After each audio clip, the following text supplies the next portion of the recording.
Mga igsuon mayong adlaw kanatong tanan. Karon adlaw na usab nga Miyerkules, pitsa 3 sa bulan sa Mayo sa tuig 2023. O karon mga igsuon na niya nakita sa ikaupat nga semana sa Pasko sa pagkabanhaw sa atong Ginoong Hesukristo. Sa ngalan samahan, sa Anak ug sa Espiritu Santo. Amen. Ang Ebanghelyo kinutlo gikan sa basahon sumala ni San Juan. Kapitulo 14, versikulo 6 ngadto sa 14. Si Jesus mitubag, "Ako ang dalan, ang kamatuuran ug ang kinabuhi.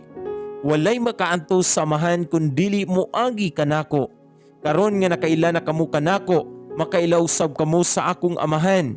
Ug sukad karon, makaila na kamo kaniya ug nakakita kaniya."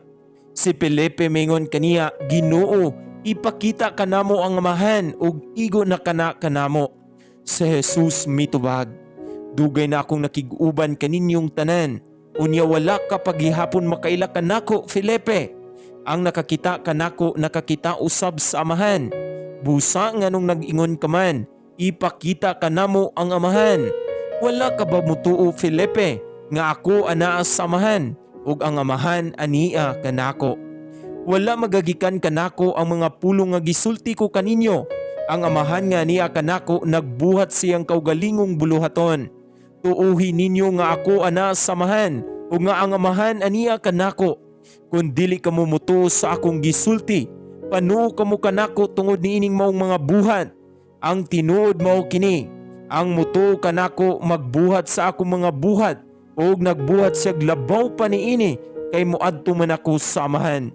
Og buhaton ko bisan unsa ang inyong pangayoon sa akong ngalan, aron himayaon ang amahan pinaagi sa anak. Kung mangayo mo bisag unsa sa akong ngalan, buhaton ko kini." Mga igsuon, ang Ebanghelyo sa Ginoo. Daygon ikaw, o Kristo.